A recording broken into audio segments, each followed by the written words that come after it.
As trilhas de aprendizagem surgiram e se tornaram muito comuns dentro do contexto de educação profissional e corporativa, mas essa metodologia tem muitos benefícios dentro do contexto do ensino superior.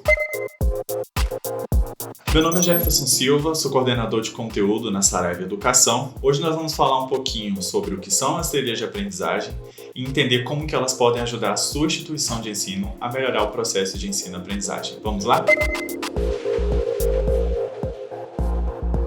Em primeiro lugar, o que são as trilhas de aprendizagem? Uma definição de trilhas de aprendizagem pode ser caminhos virtuais para o desenvolvimento intelectual que promovem e desenvolvem competências. Esses caminhos virtuais, a gente pode observá-los e considerá-los sobre dois vieses, dois olhares. O primeiro deles é o olhar do professor. Esse caminho virtual, então, é uma sequência de conteúdos que o professor cria, uma ordem que ele cria, que tem por trás uma intencionalidade pedagógica. O outro viés é o viés do próprio aluno. Esses caminhos virtuais passam a ser não somente o que o professor constrói como uma trilha, mas o que o aluno consome como uma trilha. Qual que é a ordem que o aluno percorre, qual que é a ordem que o aluno caminha dentro daquela trilha. Mas seja sobre o viés do aluno ou o viés do professor, as trilhas elas têm um objetivo em comum, é melhorar o processo de ensino-aprendizagem e desenvolver competências.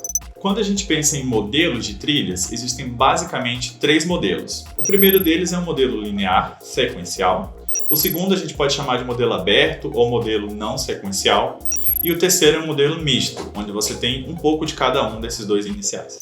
No modelo linear, os conteúdos são organizados de uma forma super interdependentes e eles apresentam pré-requisitos estabelecidos. Se você pensar, por exemplo, em uma trilha com 5 partes, 1, 2, 3, 4 e 5.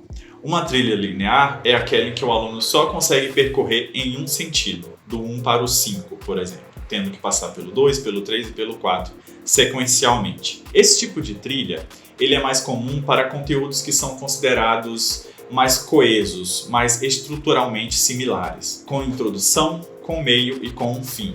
Um exemplo que a gente pode dar é um curso que fale sobre o Código Penal, por exemplo. Esse curso ele tem uma parte inicial, que vai falar sobre os princípios, por exemplo.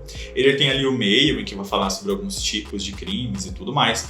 E tem uma parte final, que é a parte, por exemplo, especial. A parte especial do Código Penal. Então você tem dentro de um curso, dentro de uma aula, dentro de uma disciplina, linearidade e uma série de pré-requisitos que os alunos precisam seguir. Esse tipo de trilha também é muito utilizado para alunos que são menos autônomos. Quando a gente fala, por exemplo, de um aluno de ensino fundamental, ensino médio, que eles são menos autônomos em relação ao ensino superior.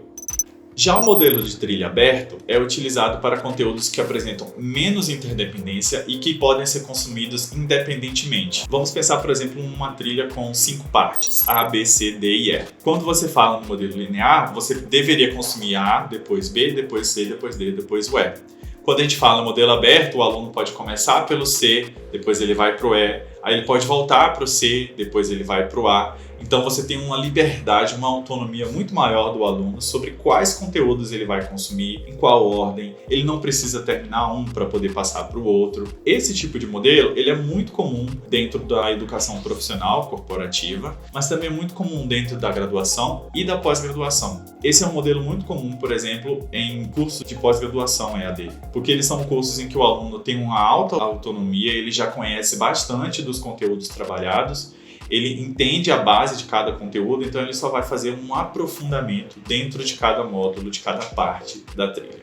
E o modelo misto é um modelo em que você tem partes da trilha são lineares e partes da trilha são abertas. Por exemplo, se a gente pensar num curso em que você tem 5 módulos, A, B, C, D e E, que o aluno pode fazer qualquer módulo em qualquer ordem, mas dentro do módulo o aluno ele é obrigado a percorrer um caminho específico. Ele precisa ir da unidade 1 para 2, depois para 3, depois para 4, depois para 5. Então ele é um modelo um pouco misto. Ele é super comum dentro da graduação, é comum também dentro de alguns cursos livres e ele acaba misturando um pouquinho dos dois que foram apresentados anteriormente.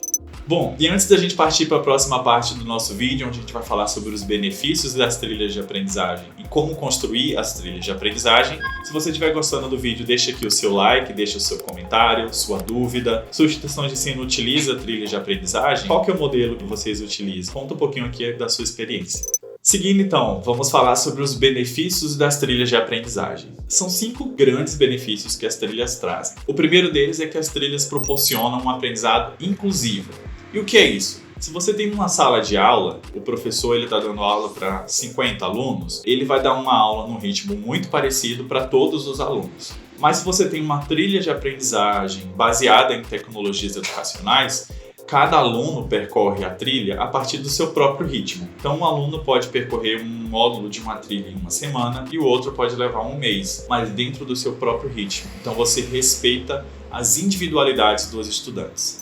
O segundo benefício é que as trilhas elas promovem autonomia, especialmente quando a gente está falando do modelo de trilha aberto ou modelo misto, o aluno ele acaba sendo muito mais protagonista do seu processo de ensino-aprendizagem. Eles acabam adquirindo um senso de responsabilidade, uma proatividade muito maior.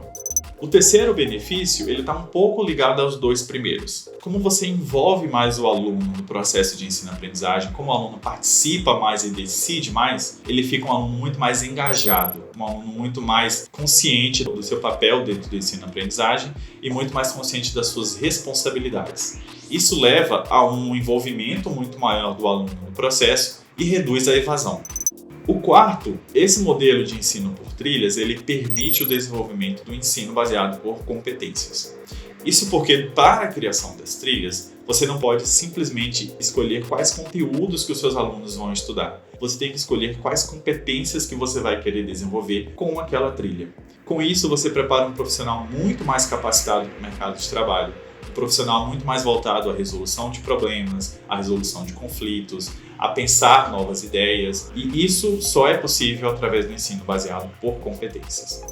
Bom, o último benefício está um pouco atrelado ao quarto, que a gente acabou de falar. Como você acaba formando profissionais que são mais voltados para a resolução de problemas, resolução de conflitos, pensar novas ideias, esse profissional ele é muito mais desejado pelo mercado de trabalho. Assim, as trilhas de aprendizagem acabam aumentando a empregabilidade do seu aluno egresso. E isso é super importante porque acaba trazendo benefícios de marketing para a sua instituição de ensino, né? Se é uma instituição e tem uma empregabilidade maior, os alunos têm muito mais interesse.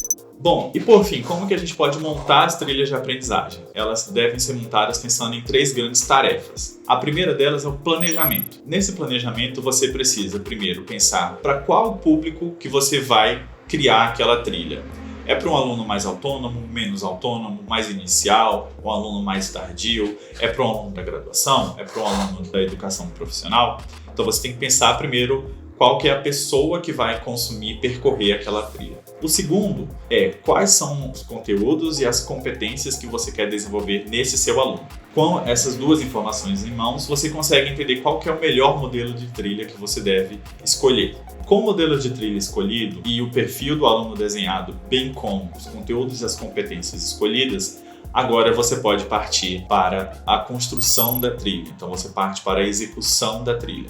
Por fim, a última etapa, você parte para uma etapa de coleta de feedback e melhoria. Essa trilha ela está fazendo sentido para os seus alunos? Eles estão conseguindo entender? Eles estão tendo o feedback correto para melhorar, para desenvolver as competências que você deseja? Se não tiver, você precisa coletar esses feedbacks e propor melhorias nas suas trilhas. Bom, chegamos ao fim do nosso vídeo, espero que vocês tenham gostado. Se vocês gostaram, deixa aqui o like, deixa o seu comentário, compartilhem com um colega de trabalho, colega da faculdade. Para aprofundar um pouquinho esse tema também de trilhas de aprendizagem, a gente vai deixar aqui um link para um texto do nosso blog que fala também sobre trilhas de aprendizagem. Espero ver vocês no próximo vídeo. Até mais!